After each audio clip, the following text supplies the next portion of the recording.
It's the reunion show with Billy Eccles Richter. Tonight's guests are Joe Stobaugh and Marcus Womack. Musical guests, the Bill Roberts one-man band. And now, here's your host, Billy Eccles Richter. So glad you're here tonight. We're going to have a really fun time tonight. I am so excited. Obviously, we've all been looking forward to the opportunity of being together with our guests this evening. But before we do, we need to get it started off right. Fresh off his appearances down in the Redneck Riviera, right? Was it Gulf Shores, Alabama? Gulfport, Alabama. Yes. One of those places down there on the Gulf of Mexico. He got in like a half hour ago, but he's here to perform for you tonight, because what would one of these shows be without him? It is the Bill Roberts one-man band.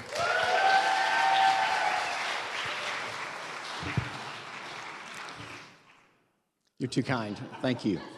It is great to be with you. Lori and I literally, like Billy said, just got in. We drove in from New Orleans this morning. We were there all day yesterday and part of today. We love New Orleans, being musicians, and knowing our special guests are also musicians. We know what a fondness they have for New Orleans also. I know that Joe and his dad Phil have taken father-son reunion trips down there together during which actually starts tomorrow. The Jazz Festival is tomorrow, and they're often down there for that. We're glad you're here with us tonight. Lori and I did not want to miss being able to see the Womacks and the Stobaughs this evening, and so we did all we could to get through the traffic and get back here, and we're so glad that we did. Because Joe and Marcus love and have a fondness for New Orleans, being musicians also, we wanted to bring them a gift. And so from Preservation Hall in New Orleans, we brought them back a pair of socks. And these are music socks. They've got trombones, trumpets, saxophones, and all sorts of things on them. And so I'm going to leave them up here on the seat for them. You are very welcome. As I did mention, it is a pair of socks. So if either of you want to wear both of them at the same time, you'll need to get together and work that out. Okay, great. It is so good to be with you. Oh, the other thing too, speaking of New Orleans, Joe and Sarah and I, and Ellie, I think too, got to take a choir tour several years ago to New Orleans. And one of the days we were kind of rushing to get to the restaurant and get all the kids herded up into the restaurant. And Joe says, "Oh man, you have got to see my favorite hat store. And you got to check it out. You have got to check it out." I'm thinking, I really do have to check it out. Now, I love hats. I don't always look good in hats. So I was kind of, I don't know if this is a good idea or not. And Joe says, no, Sarah's going to go with you. She'll help you pick one out. And sure enough, Sarah did. She is a great sales lady, because before it was over, she said, "That hat looks so good on you." And she had all the other sales ladies saying, "Yes, that hat really does look good on you."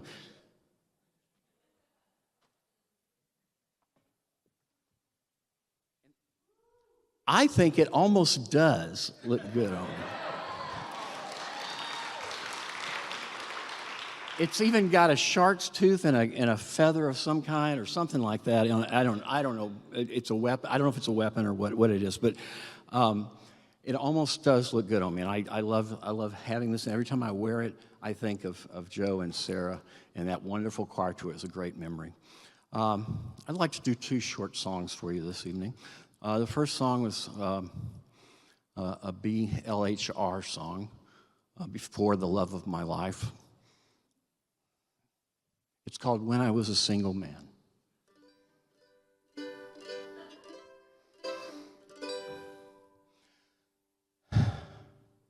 When I was a single man, each night I dated a strange girl.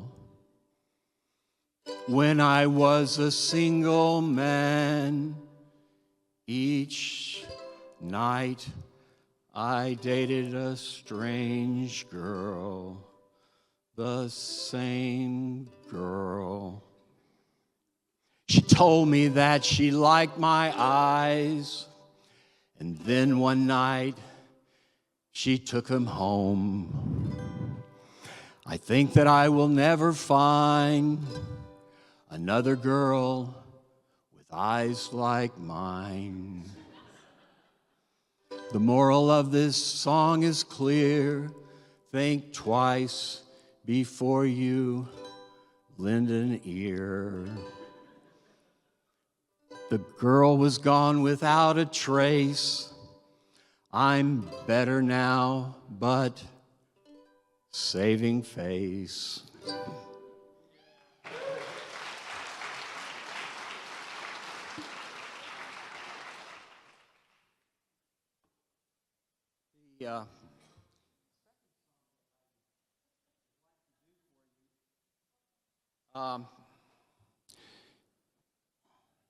The second and existentially last song that I would like to do for you.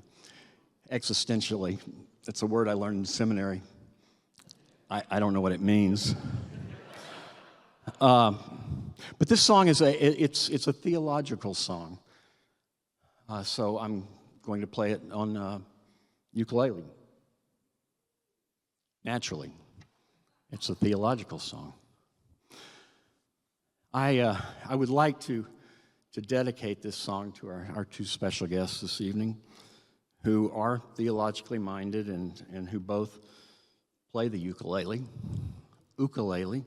as it's pronounced. I asked somebody in Hawaii how that was pronounced, and they told me it was ukulele. I asked also Hawaii, is it pronounced Hawaii or Hawaii? And I said, it's pronounced, and he said, it's pronounced Hawaii. And I said, thank you, and he said, you're welcome. The ukulele came to us a little over a century and a half ago from the Hawaiian people who, with some inspiration from a few hysterical Portuguese sailors / explorers / cabinet makers. And I'll be singing this song tonight in a non-Portuguese accent. I will not be singing it in a native Hawaiian language. However, I will be singing it using just a 16-letter alphabet. As I mentioned about an hour ago, I would like to dedicate this song to our special guests this evening, both of whom play the ukulele and are theologians. You might call them theological ukuleists, or you may call them theologians who play ukulele. I just call them Marcus and Joe, not necessarily in that order. Just depends how they're standing in front of me. Since neither one of them are standing in front of me this evening, I won't mention them or by name. They're also not mentioned in this song, which I would like to dedicate to them.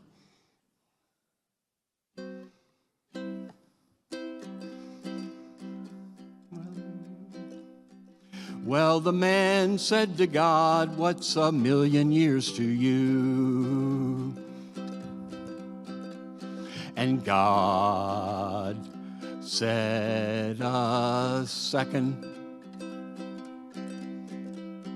So the man said to God, "God, what's $1 million to you?"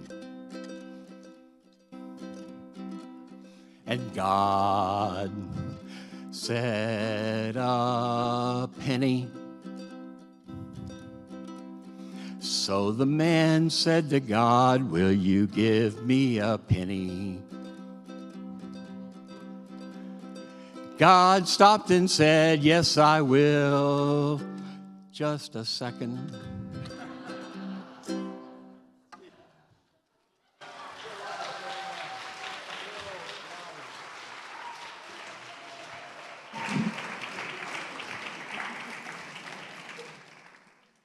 Bill will be back in 2 weeks when we have our final reunion show. I can only imagine what we need to be prepared for that night. Thank you, Bill, for your entertaining way of bringing us together tonight. Let's get on with it. We're so thrilled tonight to have our guests with us. I'm going to bring them out one at a time so we can kind of catch up on what's going on in their life. And so I want to start tonight. Our first guest this evening is the pastor of the University United Methodist Church in University Park, the Dallas area of Texas, and we are so thrilled to have him back this evening. Would you welcome the Reverend Joe Stobaugh?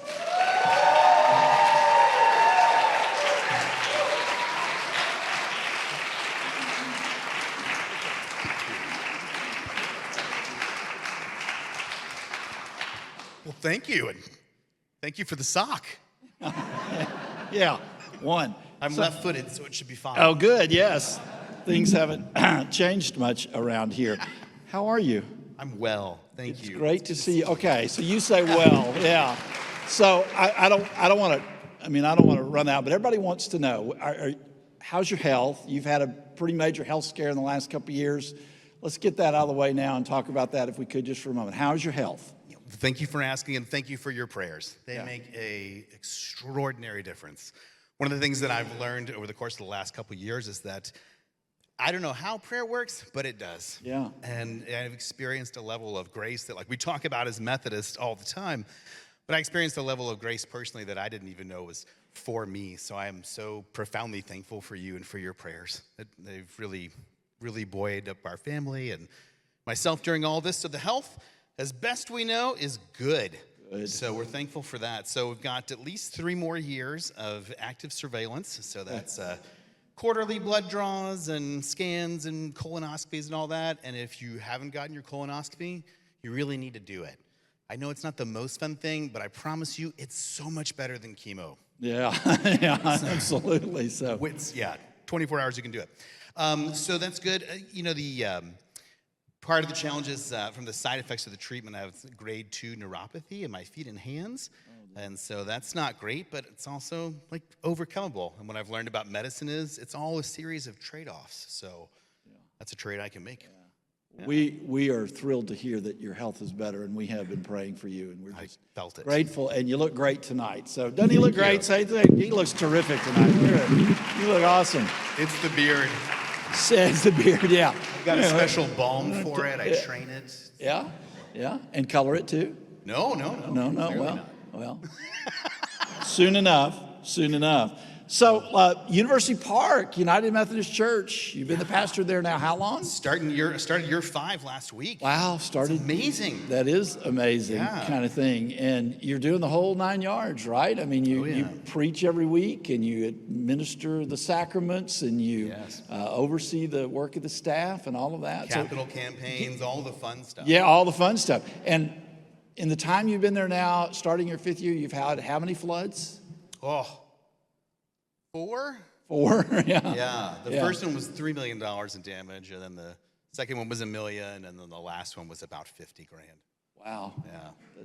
That's fun, huh? It's awesome. Yeah. But Churchill said, never let a good crisis go wasted. So that's what we've done with the first one. We were able to really slow it down enough to say, okay, what is the difference that God is calling our unique community to make? And we've had this once in a generation opportunity to really think about, like, what is that difference, and then how does our campus support that ministry? Because the church will be 85 in November, and so it's been a marvelous journey of transformation of the space, but also culture. Yeah.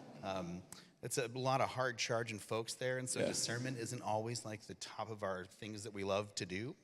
But really seen some incredible change, and people would start off by saying, this church go back in the dead over my dead body, who are now like, we get to do this. Yeah. This is good. Yeah. So, yeah. Well, you get back to what's really important. That's right. Those most important kinds of things. Yeah. So I want to take you down memory lane for just a moment, talk a little bit about, we've been doing a thing at the reunion show, kind of like how it started and how it's going now. So we have pictures. Pictures of all this. So this is always kind of a fun thing to do. Like to go back. I'm sorry, before I do that, tell everybody very quickly, if they want to hear you preach online, how do they do that? Yeah, sure. There's 3 ways. You can go to our Facebook page, which we have the live stream worship there.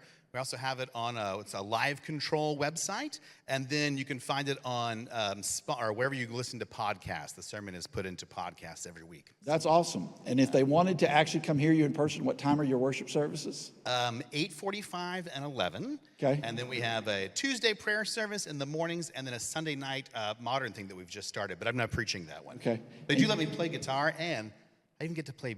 Ellie plays the bass. Yeah, I get to play guitar. I've seen some pictures of that. Pretty rad. Awesome kind of And thing. Sam does all sorts of things. Awesome. Liturgizes, runs the media. Okay. Mostly pushes me literally off the microphone when it's time. So So now if that he's taller than I am, I'm losing. yeah.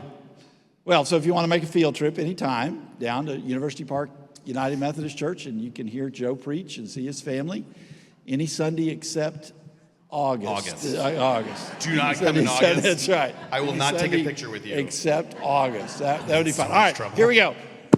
How it got started, how it's been going in relation to Grace Avenue. So you showed up here at Grace Avenue, I think it was October of 2012. That's right. That sound right? Yeah. And when you showed up, we were taking staff pictures, and you looked like this.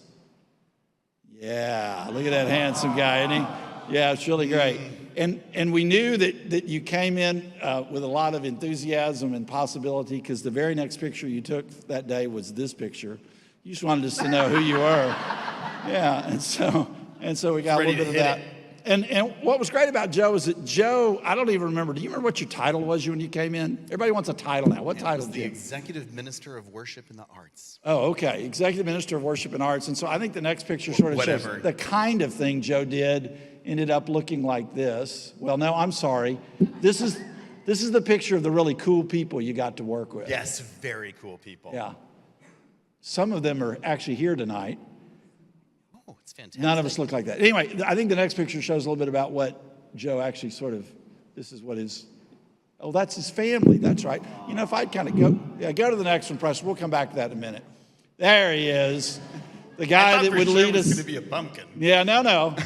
I've got that picture too, because I know how much you love it. So, yeah, Joe just was able to do so many different things. He not only was able to organize our worship and able to kind of keep us all moving in different directions, because we had like 7 worship services. 6, yeah. 6 every weekend. And you were responsible for sort of putting the scripts out for all of that and making sure we were all running in line. But then your talents were always being served. You were directing some choirs, and you were playing in some of the bands and doing all that. What do you remember most about all of that? The people and the great experiences that we had. I mean, getting to work with Lori and Bill. I mean, can you imagine Bill Roberts on a choir tour? It's awesome. Yes, Courtney, you remember that? Yeah, absolutely. Yeah, and so it was a marvelous thing to be able to kind of have those administrative pieces and then still be able to make music. Yeah. Which was great. So I so appreciated working with the, I don't think it exists anymore, but the 945 choir, the Foundation Choir, and then being able to play with Marcus and Alyssa and Pete and Doug Cuney of blessed memory, and then Lori and Bill and I got to make music, and then the ukulele choir, of course, and the youth choir. Yeah, it was a really big blessing to be able to have all those parts of one's musical personality. So you came from a church, when you came to Grace Avenue, that had a little bit of a more limited range of worship experiences, I guess is a nice way to say it. Do you remember what you told me about that after you'd been here a while? Compared to 6, yeah. Yeah. Remember what you told me about building cars and how this was like? You remember this? You don't remember this? You came into my office one day and you said, well, you know, the big difference here is that the last place I was, it was like hand making a Ferrari. Every week you could look at every little detail and every little thing and move. He said, here it's like building Model T Fords. We just run them through, and just every week there's another set of words. And before you know it, it's 6 more worship services. So you did all of that and did that very beautifully. And with you, I'm sorry, let's go back now, Preston. Brought your beautiful family along with us. Go back, go one more. There they are. So if you don't know these people, that's Sarah Stobaugh. Where are you, Sarah? Turn around and wave. Stand up and turn around and wave so everybody see you tonight. And standing down in front is Eleanor Stobaugh. She has no problem with standing up and waving. And then that little guy that Joe is holding is Sam Stobaugh.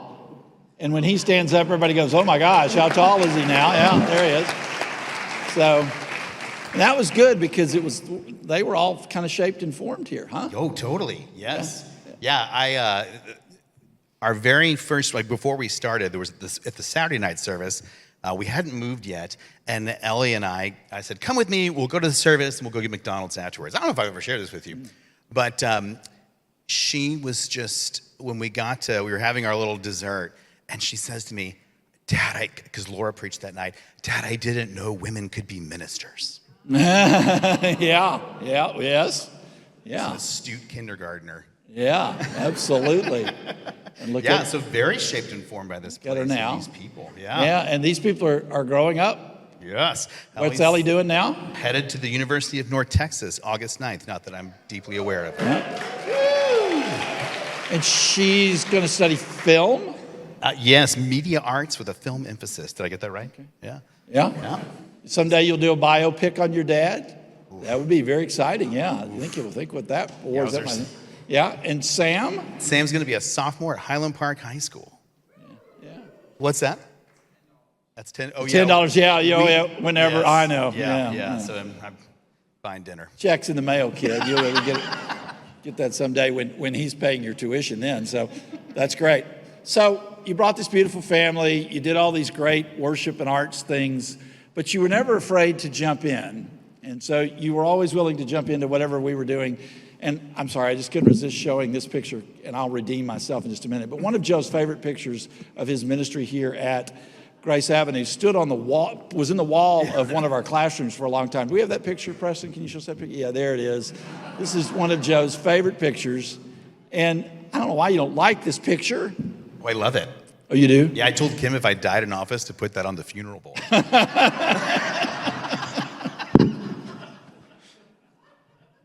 Did I mention earlier we're happy that your health is so much better than it actually was? Yeah, talk about the two wrong people to have that conversation. Yeah. So then you got to this place, and we had an opportunity for you to move into this space.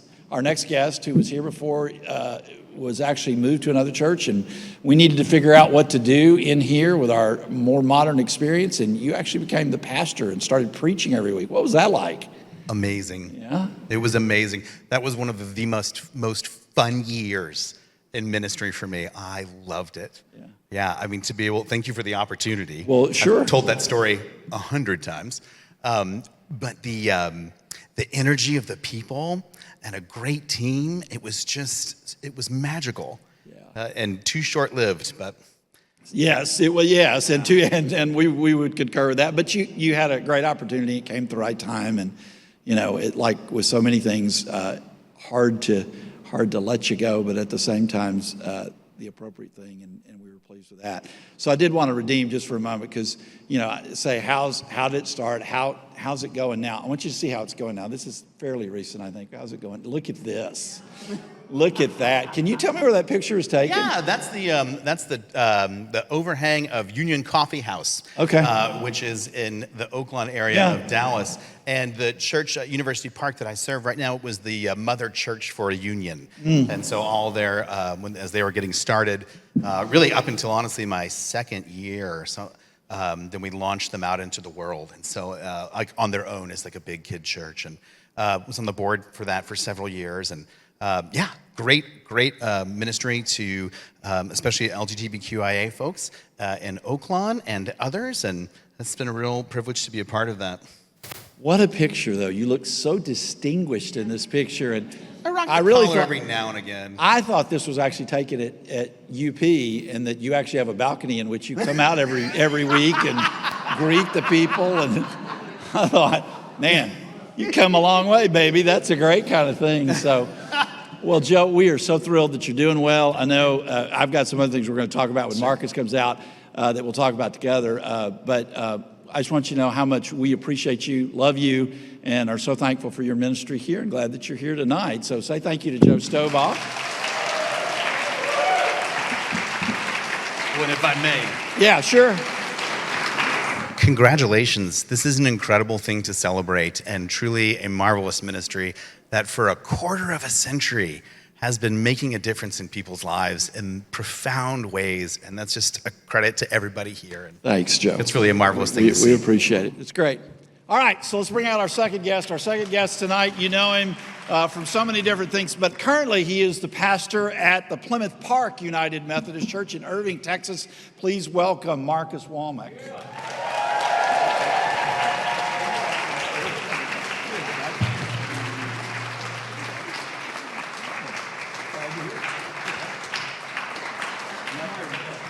Good evening.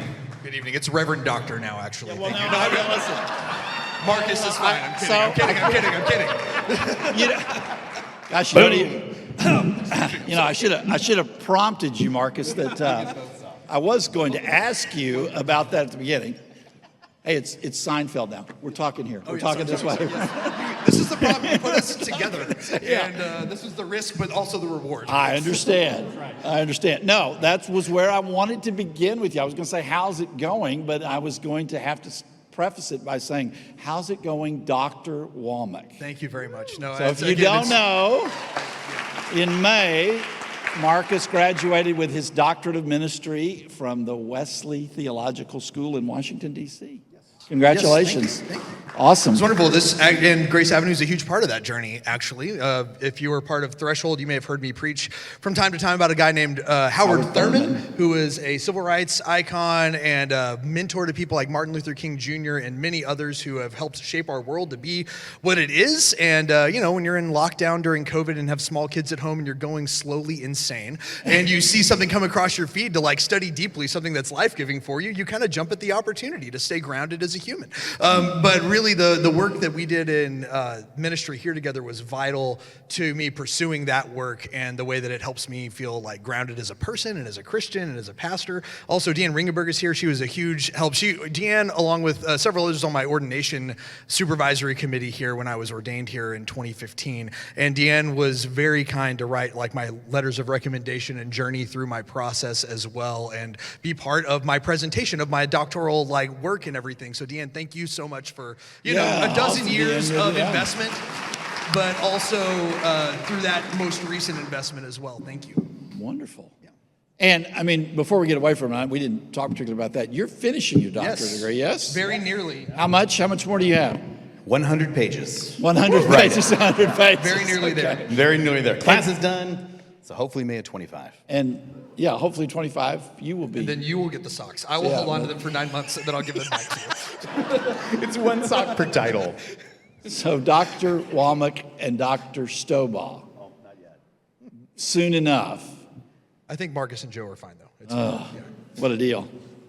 So other than becoming a doctor, what's going on in your life? You know, taking kids to school and picking them up and, you know, making sure laundry gets done. But no, you know, serving in Irving. Actually, one of those God connection things that the church I serve at Plymouth Park is also the church where Lori Hanson Roberts grew up, and her family has had such a great influence and connection there. And members of the Grace Avenue Band for many years had also been part of ministries there in that church's history. And so from time to time, I still get to see people like Pete Miller and Fred Gleber in one of our worship services as well. So there's this connection in Methodism and connection between where I serve now and what the ministries of Grace Avenue have been that still shapes a lot of what I get to do. And so it's wonderful. I'll occasionally find old church directory pictures and text Lori like, hey, do these people look familiar from the decades, whenever, but it's, but yeah, so we serve over there. Plymouth Park UMC has been going since 1956. And in the last 20 years or so, as will happen in suburb areas of Dallas and big cities, they've had a lot of demographic shifts in the city of Irving, and our church is kind of right in the middle of Irving city limits. So we're right at a literal crossroads of Highway 183 that gets you from downtown Dallas out to DFW Airport, and then right at like the north-south Irving divide. And so we're right in the middle of racial diversity, religious diversity, economic diversity, age diversity, you name it. It is at the crux of figuring out who we are as a community, who we are as people of faith amid the conflicts of our world. And it's been a really wonderful place to serve in a church that's saying, okay, well, we've been around for nearly 70 years, but who are we going to be today with our neighbors who are here now? And what worked in 1987 isn't going to be exactly what works in 2027. So how do we stay open to the movement of God in what our neighborhoods look like now? And that's been really exciting stuff. So if Joe just started year 5, you just started year 7, 6? 6. Yeah. So 2019 was when we moved all the way to Irving. All the way to Irving, yeah. Yeah. So tell everybody, again, real quickly, how they find your fine work if they want to see you preach, hear you preach. Yes, don't go tomorrow. I'm off tomorrow. So we're over there off Highway 183 in Irving. You can find us online at ppumc.org, or you can find us on Facebook, Plymouth Park United Methodist Church, and YouTube. Those are the best places to find us there. And so, yeah, and you can find me. I'm out there still on Facebook and social medias and Instagram and even TikTok, because the youth minister I work with now shamed me into getting a TikTok, so you'll find me there. You gotta do it. Really? Yeah. Cool. For better or worse. For better or for worse. And then your worship times, if they want to. We have an 8:30 communion service, a 9:15 more modern praise band service, and then an 11 o'clock kind of your sanctuary. I guess you would say standard North Texas Methodism. Choirs, robes, organs, all those little things. inside joke there, yeah, no doubt. Okay, so that would be great if you want to go out. You can see Marcus online, or you're welcome to go over to Plymouth Park and see him any Sunday of the year except during the month of August. Thank you. All right, see, they're quick learners. So, Marcus, let's talk about how it started. So do you remember your first day of work? Yeah, Can you tell everybody about your very first day of work, January of 2013? January 2nd, 2013. Was it really the 2nd? Yes. So I was a recent seminary graduate from Vanderbilt Divinity School in Nashville, Tennessee, and my family and I had moved 2 days before Christmas to this area, but we didn't have a home in this area yet. So I was living at my parents' house in Rockwall, Texas, all the way around the George Bush where it ends. And so I vividly remember those first 6 weeks before we moved over here, driving every day from Rockwall to Frisco. And as we had come in that day, the sanctuary was just going to have its first worship service that Sunday, which meant that this space, which had been the only worship space since moving out of Christie Elementary, was starting to get torn down for renovation. And we had a truckload of chairs to take to get refinished and resurfaced. And I think that was the longest conversation in 6.5 years that Billy and I had together, as we got to load up in the truck with a bunch of chairs, drive up to Gainesville, and drive back for 3.5 uninterrupted hours of just FaceTime together in that. So yeah, that was a great jump in and welcome home to Grace Avenue, indeed. Yeah.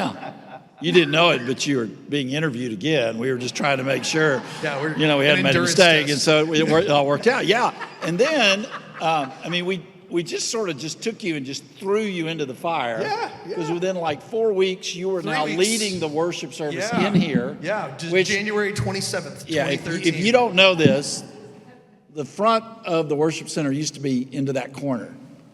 But now, after the renovation, it was this.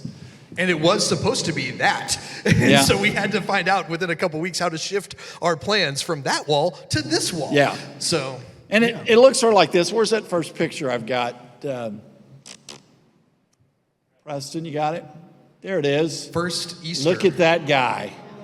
Freshly 26 years old. That was, there, 26, you were 26? I was 25 when I started, turned 26 3 months on the job. Okay, yep, and there we were at Easter of 26, and Marcus was preaching, and you really had never preached every week. No, I had not. God bless all of the faithful, wonderful people at Grace Avenue. As I was told a couple years later by a couple people, I was here your first Sunday, and this was not going to work. Yeah. But you've changed my mind, but this was not working out those first few weeks. But you received a lot of backhanded compliments since then, over didn't you? Many years. Yes. Yeah. My gosh, how much you've improved. Yes. All those kinds of. Well, the other thing that happened that very first spring, Marcus, which we always like to talk about, and it even got brought up. I was listening to the back night. Was that one of my favorite stories. Most of you are aware that we have a Last Supper reenactment, a Last Supper tableau. Yes. And we were, Marcus had only been here a month or so, we were talking about Lent, and Lent's coming up, and Holy Week's about to be here. Day 3. Yeah. Huh? Day 3. Was it day 3? Day 1 was going to Gainesville. Day 3, we were sitting in a meeting with Kenneth Wolverton and a few others as we were getting ready. Joe was in that meeting, and among a few others, of how are we going to manage this renovation and what needs to be in this space for, at the time, the 3 worship services, that we have all of our summer camps, so we still have to be modular with our spaces. And don't forget what I heard. Day 3, the Master Zadai guys will need to have what they need. Oh, okay, and I just calmly, tentatively, new guy, only 25, fresh out of seminary, just moved 1,000 miles across the country. I'm sorry, come again? What's that? The Master Zadai guys. And I'm like, Master Zadai? Is Zadai a Greek letter they did not teach me in seminary? Is this a fraternity at this church? I know we don't have United Methodist men or United Methodist women, but do we have like the secret order of Master Zadai? What is this? And so I just like, I'm sorry, what is that? And they say, oh, it's the Last Supper tableau. You know what that is? Of course I know what the Last Supper tableau is. I realized this is one of my first ministry lessons at Grace Avenue, day 3 on the job. Be very specific in your questions. Because what I should have said was not, what was that? But I'm sorry, what did you call it? What did you name it? Because after that meeting, I had one other shot about a month later where it came up again and again. I hear to my ear, the Master Zadai guys are going to need X, Y, or Z. And again, I say, I'm sorry, what's that? Remember we talked about it. It's the Last Supper tableau. Gotcha. So I just closed my mouth. And then I created a fantastical scene of my mind of what Master Zadai must be. So from that moment on, I sort of pictured in my mind that Master Zadai must be some wizard from a far-off land. Imagine Gandalf, a pointy gray hat, but imagine lightning shooting from Master Zadai's hands. And friends, I did not see this name written out until 2 weeks before Holy Week, when the epiphany, the shame, the humor dawns on me. As I see Kim Eifert's hard work printing out graphics and announcements and bulletins and service orders. Master, is it I?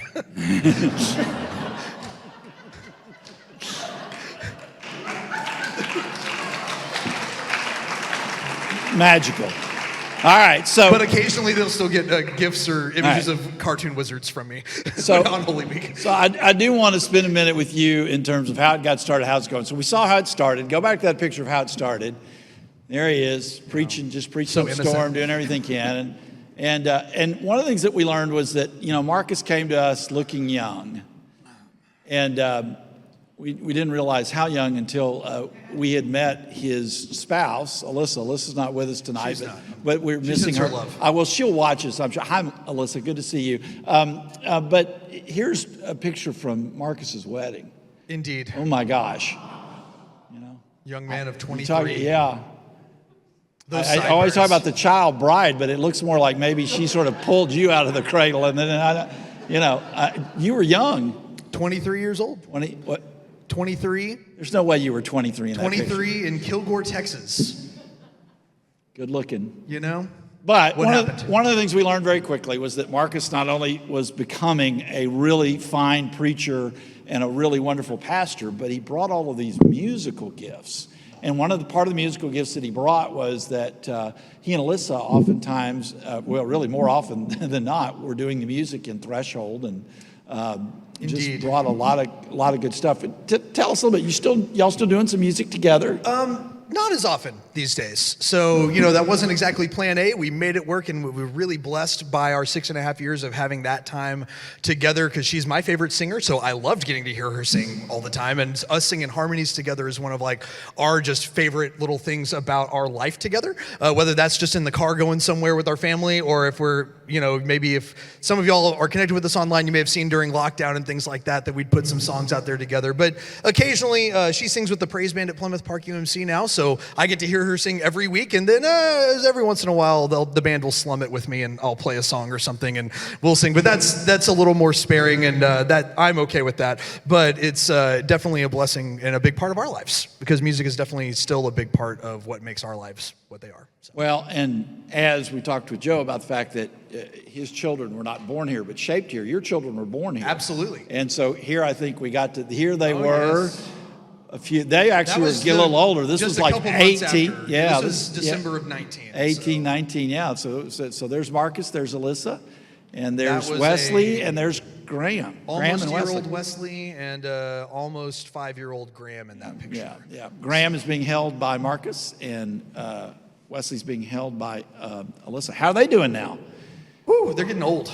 These kids, just getting old. Yeah, so Graham is 9 years old and going into 4th grade, and Wesley is 5 years old and going into kindergarten. In kindergarten. Yeah. That's good. It is good. That's a good thing. Yes. Yeah. It's a lot. Somebody else gets to have them a large majority of the day Absolutely. during the school year. Absolutely. So not a bad thing as well. And Marcus, like Joe, you know, he didn't just stay in his lane. One of the things I appreciate about both of these people is that they came very quickly and learned this idea that at Grace Avenue, there's sometimes we just are all hands on deck and we like it that way. But you two worked with a very, really fabulous group of people. I love this picture. I want you to look closely at this picture. A lot of these people are still around. A lot of these people in this picture, that's just about how much they paid attention most of the time when we were having a staff meeting, including the one that's up on the top left, because I think I got to clear it is. Absolutely. He's on his phone. I probably had like a really important thing on Twitter that I was checking right now. Yeah. But I was really glad that Joe was paying attention anyway. So Joe's like lunches after this, right? It was Let's great. go. Yeah, it went really well. But I did want you to see. So here's I think a more recent picture of the Womack family. You guys were just at Disney World not long ago. That was a couple years ago. A couple years ago. We But went to girls are Disneyland. getting bigger and living large. Using and the Force of the Millennium Falcon, truly my dream's coming true to be in a Star Wars planet. Are your girls Star Wars kids? No, definitely not. No? It's princesses and glitter and Disney and all of those things, and that's great. It keeps They my life don't. interesting. They don't care really much about the things you really. And that's need to care okay. It gives us all a little space, you know. I can retreat into my interest after they're in bed, and you know, I just, you know, we get through. I do a lot of Barbie hairstyles these days, so. So, one last quick thing about all that, because are your girls excited about Texas's move to the SEC? The fact that UT actually had a very good football season last year got Graham generally interested in football for the first time. And the good run to the Elite Eight that we had in men's basketball also piqued some interest. But it's okay. There's grace for their journey as that unfolds. If they decide to disobey the will of God and go to some other university, then there will be grace abundant for them. So. The way I heard it was that Graham said to her mother at one point in time in the football season last year, Daddy uses so much less profanity than he used to. So Yelling less. So, but I mean, you know. So we showed the picture of how it got started and how it's going now. And you saw the picture of Joe, right? Yes, indeed. Here's a picture of how it's going for Marcus now. Yeah, that's exactly what. The Christmas star. Come on. There. Can you explain this? Yeah. I mean, when you have the Bethlehem star costume from the kids' nativity, I mean, you were wearing the pie hat earlier. Touche. You know, sometimes you have to take advantage of the opportunities that present themselves. So, you know, that's that was a literally golden opportunity, huh? Yeah. Beautiful. Well, Marcus, again, like I said to Joe, we appreciate you and your ministry. We're grateful for the time here and for what you're doing now. Absolutely. You know, Likewise. you guys really have set the tone because you're both at parks. Yeah. Indeed. And are you aware that in our next reunion show, so Marcus went to Plymouth Park, Joe went to University Park. Next time, Alex Williams will be here. He is at Ridgewood Park. And most recently, our colleague and friend that'll be here next time, Bryant Phelps, just went to Hamilton Park. Something's in the air. Yeah. 2 parks remain. There's 2 parks that remain. Do you know who the 2 parks are that remain? I know Highland Park is one of them. Yeah, the Iowa Park is the other one. Yeah, it's near Wichita Falls. Yeah, it's outside of Wichita Falls. Yeah. So thanks for setting the trend. That's good. So guys, let's talk just for a minute about. I got a few fun things I want to talk about too. I do want to hear just your opinion. It's a monumental year for the United Methodist Church. We had a big general conference in April. Tomorrow night, by the way, we're having a town hall meeting over in Tom Grace Hall where we're going to talk about three major things that are happening. We're talking about general conference, what happened there, jurisdictional conference, it just happened on Friday, what happened there, and the unification that's going on, and the creation of a new annual conference here. But I want to talk about general conference for a minute. So tell me a little bit about, we were together during 2016. I think you actually were a delegate. We actually FaceTimed with you at one point, and then we were all here pretty much together at the horrors of 2019. Yeah, you were there as well. Yeah, yes, you were. So can y'all just say a word about sort of how y'all are feeling about things coming out of General Conference and the future of the United Methodist Church? I'm very encouraged. I'm so thankful that we are finally in a place where, a way to illustrate this I remember the Sunday after General Conference at the communion table and saying, this is Jesus' church, Jesus' table in a United Methodist Church, and all are welcome. And we mean it. And it took way too long. Yeah. So I'm glad for that and hopeful for that. And I think now we've got to get to work, which is going to be, I think, even tougher in dealing with white supremacy and the colonial challenges that the way we're structured presents. So I'm thankful for the potential for regionalization coming through. I think that's a really good thing. And so, it just, I remember I was in Costco in the parking lot when the final vote came through and just texting some friends who were there. And what an incredible difference from 2016. I was on the staff at General Conference in 2012, from 2012, 2016, 2019, back to 2001. What an incredible difference the feeling was. Yeah. And I was just so thankful and also sad for all the people who worked so hard who didn't get to see it.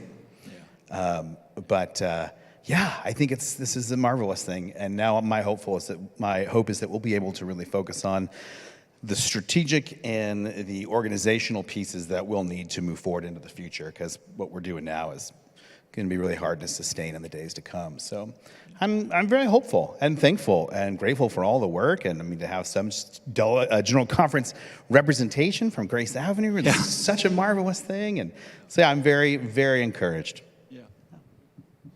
Yeah, sharing that hope.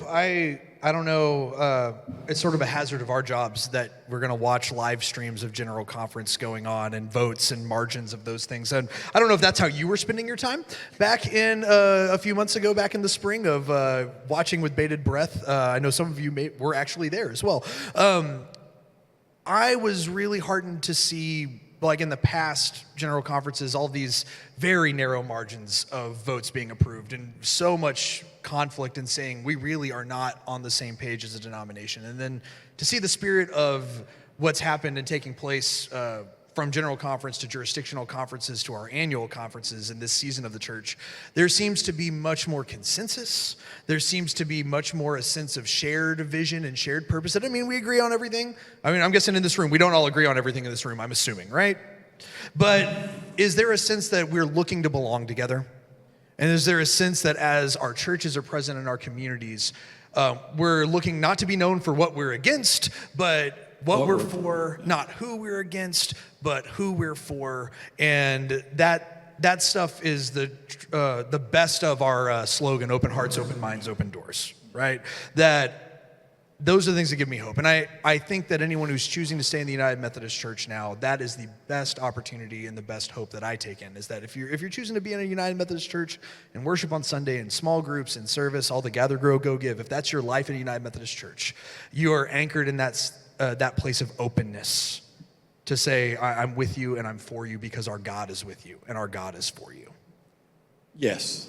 And I think the amount of hope that is ours now. I'm a forward-looking person, and the future, I think, is very bright. I think even in the midst of disaffiliations and some of the other difficulties that we've gone through after COVID, I just couldn't be more hopeful about where we're going.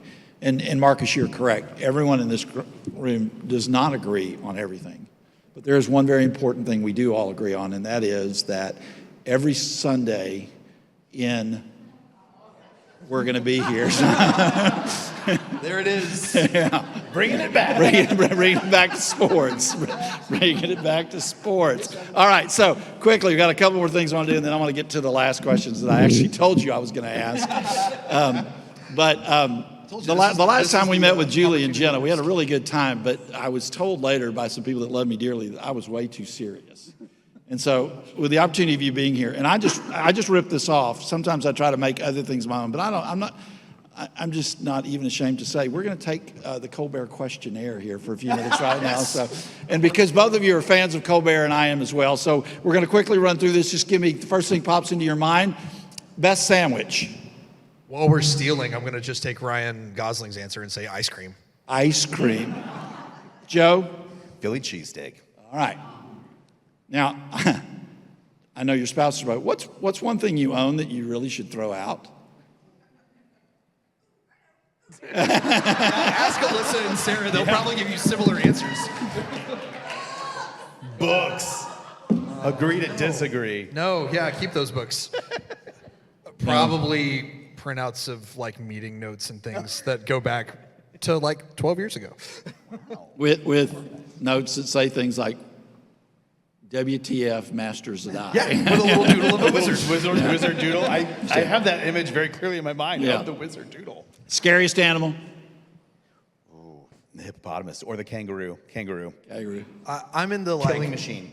a spider that can kill me in a bite kind of camp. Like, Oh, okay. Yeah, that can be bad. All right, apples or oranges? Oranges. Always the contrarian. Apples. And y'all can talk about why later. Yeah. That'd be fine, yeah. Peanut butter's overrated. I just like the... Anyway, it's fine. Name a famous person that you asked for their autograph. Jimmy Carter. You got Jimmy Carter's autograph. Yep, my mom took us to a book signing when I was a little younger. Okay, well, don't put that on the list of things that ought to be thrown out. So No. okay, all right. Does Rangers outfield legend Rusty Greer count? Rusty Greer. Rusty Greer.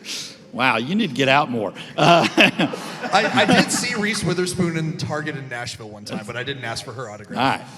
All right. Favorite action movie? I mean, does Marvel and Star Wars count in that, or does it need to be like a Die Hard or something? That would be your interpretation. I mean, because I'm going to say Star Wars. Okay, Star Wars. That's pretty solid. Like a pure action, I hate to say the Christmas movie Die Hard. Die Hard. Absolutely. Okay. Absolutely. Favorite smell? You like this question. I do like this question. This is one of my best icebreaker questions. And it was when Ellie was really little, when I'd wash her hair. That was the best. That was very sweet. And I just love walking into a Whataburger at the lunch hour. The grease coming up from the Whataburger. Been here since All 1967. Really, welcome home. Least, like cheers. Everyone's all like, right. Marcus. Least favorite smell?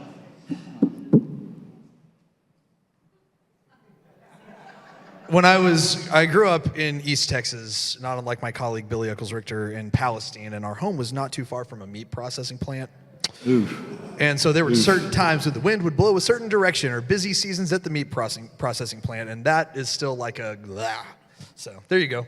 Good evening. You're so glad to know that answer right now. Yeah. Well, there's the chicken processing place too in Pittsburgh. In Pittsburgh, Texas. Absolutely. Yeah. All right. Most used app on your phone? Starts for me after prayer, of course, New York Times. Okay, after it, yeah. It was Twitter, and I'm not there anymore. Probably YouTube. Okay. All right. You get to listen to one song for the rest of your life. Just one, only one. What is it? For my friend Joe Stobaugh, I'll say Catapult, the first song on Counting Crows' second album, Recovering the Satellites. We both love this band, and we have seen this band together multiple times. Who is the band? Counting Crows. Oh, Counting Crows. Okay, I know. Counting Crows. All right. Look, we're doing a summer jam series that's starting tomorrow. Yeah. Hey. And you talk about, I am so far out of my element right now. Where's Kim? Kim Eifert? What's the song Joshua's doing? It's I didn't hear. Hey, all right. So let us praise the Lord. Yes. I'm going to tune in for that one. Yeah, as I said, I'm out of my element. Joe, what's one song you'd listen to for the rest of your life? That's really hard. I think I would probably go with the first Bach cello suite because it's 6 songs. Okay. Oh, there you go. One. Clever, smart, strategic. Thank All you. right, what number am I thinking of? 7. 25. 25, Marcus, thank you, 25. I paid attention for my 6.5 years 25. here, All right, let's get down to the last one. What's your most enduring memory of Grace Avenue? Somebody said to you just in an elevator, hey, you were at that Grace Avenue church. What's your most enduring memory? Well, I found myself thinking about this, going like, I hope there's an opportunity for you to do this, because I want to see after 25 years, what is your one enduring memory? There's so many.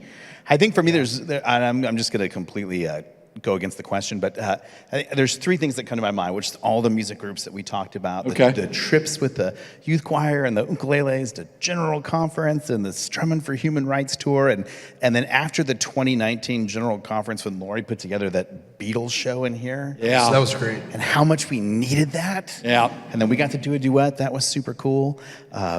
Marcus and Alyssa, that was great. And then I think that year in Modern, not even a full year, it was transformative for me. And it's really wonderful. In fact, Wendy and Jess and I texted just the other day. So That's great. need to catch up. Yeah. That's awesome. Yeah, I try to narrow it down to a couple as well, because like one from everything we got to share is unfair. So thank you for that. But I'll start with Open Table, which was a group where we didn't really know what it was going to be, but I know y'all are doing pub theology and things now, but we met at a couple different restaurants in town at different times, but it was really a place to just talk about conflict stuff, talk about the controversial stuff, talk about the things there aren't easy answers for over a couple of drinks. And most of the time when I would drive home from Open Table with the 15 to 40 people, depending on what we were talking about, I was like, yeah, I think I'm doing what I was supposed to do with my life. Like, this is really wonderful, beautiful connection about like what it means to be a person in this world and try to pursue faith. There were several different permutations of small group ministries that I got to be a part of, and it was wonderful each of those iterations. But Kristen Lane and I worked a lot on, during my last couple years here, getting folks into groups in a different way. And I know some of those groups are still around in some form or fashion, and the first night that we gathered with that group in this space with like 100 to 200 people or something, and that were in those first round of groups, that was really overwhelming. And then nearly 2 years later, to be part of a group that was still meeting and investing in one another. And I know some of y'all are in the room. Shout out to Group 8? What was it? Group 8? Group 10, small group 10, thank you. Small group I'm sorry. 10. It's on a t-shirt in my house, I'm sorry. Small group 10. But to celebrate, like, there are folks from that group who've gotten married. There have been other wonderful things that have happened and stuff. So that's really great. And then my last Sunday was just really overwhelming, in the best way here. We told people to come early, we're gonna have some extra music and things like that. And even from like the moment that like Joe was praying and so, like Mary Martin was leading announcements. Also, like, quick shout out, like Mary Martin, Tracy Huselton, Rebecca Rockty, Jenna Morrison Johnson, Kim Eifert. These are all folks who were part of what made Threshold during that time. It wasn't that Joe and Marcus were here or that Alyssa was here too. Deanne was such a part of that. Alan and Shannon Benefelder over there too.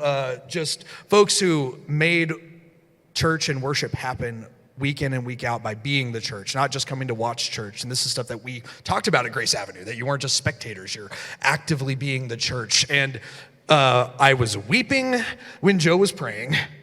And Joe comes over like to sit next to me, like, are you gonna be okay? Like you're about to have to like get up there and like sing another song real quick or like preach. And like, no, Alyssa was singing New Wine. That's what it was. It was like getting ready for the sermon because we had like a song before the sermon. And I'm just like losing it. And I'm not one who's typically losing it all the time. And Joe's like, are you gonna be okay? Are you gonna be okay? And our like Enneagram stuff's coming out and we'll tell you about that at another time. But, and I just stand up here during the sermon for a minute and like at the start, and I was just like, it happened. Yep. Like over 6.5 years, we put together a community that was predicated on trying to have places where there were maybe not to find answers, but to be on the road together. And where like working with someone like Joe and his monumental, eternal creativity.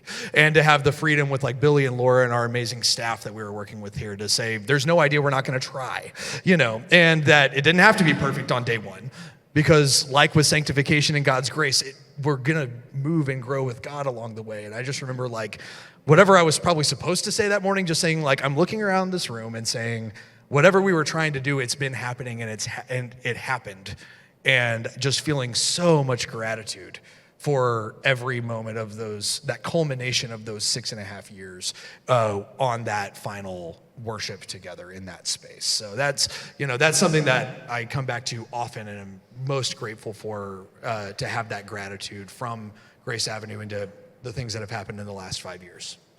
Yeah, that service was one of the holiest experiences I've been a part of. And just to watch you come up here and just let the Spirit do its thing through you was marvelous. And it was always good to watch the Spirit do its thing through you too, my friend. I didn't expect you to say this tonight, but I'd also like to take a moment and think about one of the wildest experiences we had. Preston, you have a picture?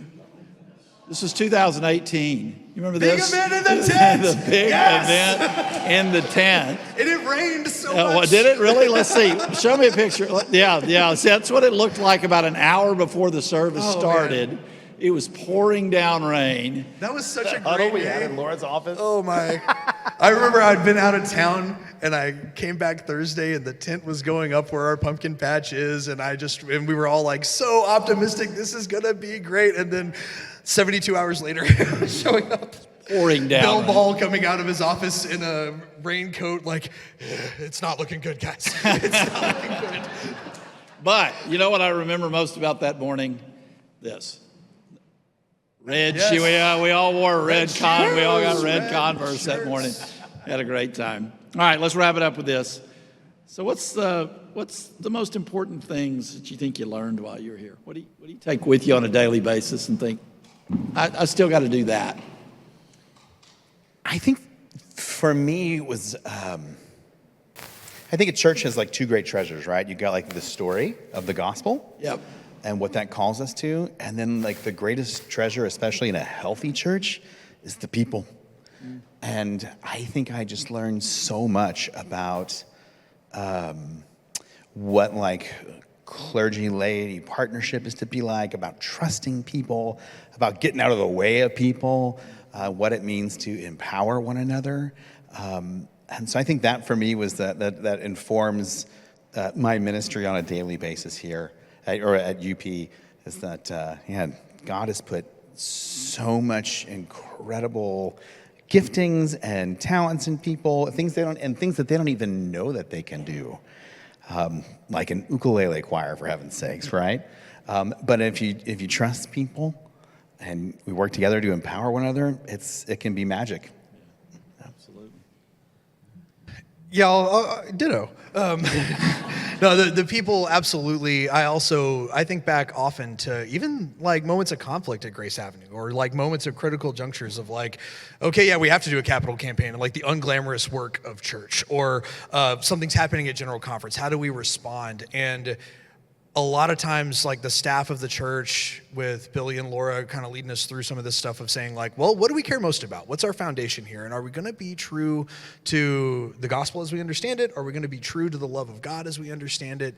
And is that going to be how we're going to move forward? And ultimately, that's I come back to that so often to say, if there's a moment of uncertainty, if there's a moment of conflict, if there's some question about how are we going to move forward, I think back to so many of those pivotal discernment moments with the staff of our church that we're saying, okay, well, our compass is going to be the grace of God, and that everybody has a home, and that everybody belongs in the love of God.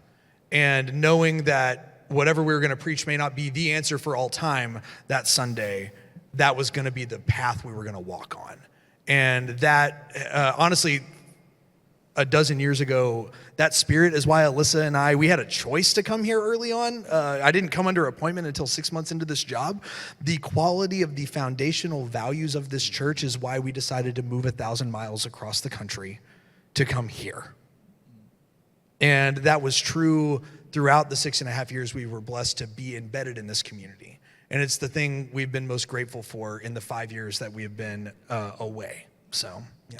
Yeah, that emphasis on home is so profound here. especially because there's so many transient folks in the community.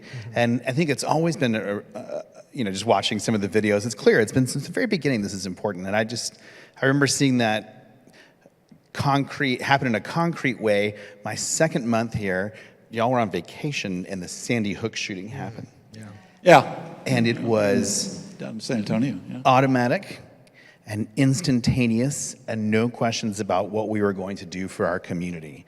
And that was to open the doors of the church, to get the candles going, to create a place where people could create a home, even for people who this isn't their church home, to be together and to have some just a spiritual landing place. And so I've always really marveled at the way in which Grace Avenue is connected and created homes for people that aren't even necessarily ever going to be connected to the church, just because it's the right thing to do. Mm-hmm. Yeah. Well, I'm going to close again by thanking you guys and offer this brief anecdote. At a very critical time in the juncture when Marcus and Joe were here and we were trying to look at where we were, that we were starting to review a lot of the language that was coming from Simon Sinek about why. What's our church's why? What's our church's why? And I always remember we were together in a way on a staff retreat, and we were pushing about that, and we were pushing hard with one another and against one another and back and forth with one another. And finally, out of that conversation, we went back to the idea of home. And it was out of that we said, really, that's our why. We just think everybody needs a spiritual home, and everybody needs an emotional home, and everybody needs a physical home. And we walked away from that retreat in no small part because of the contributions of these two.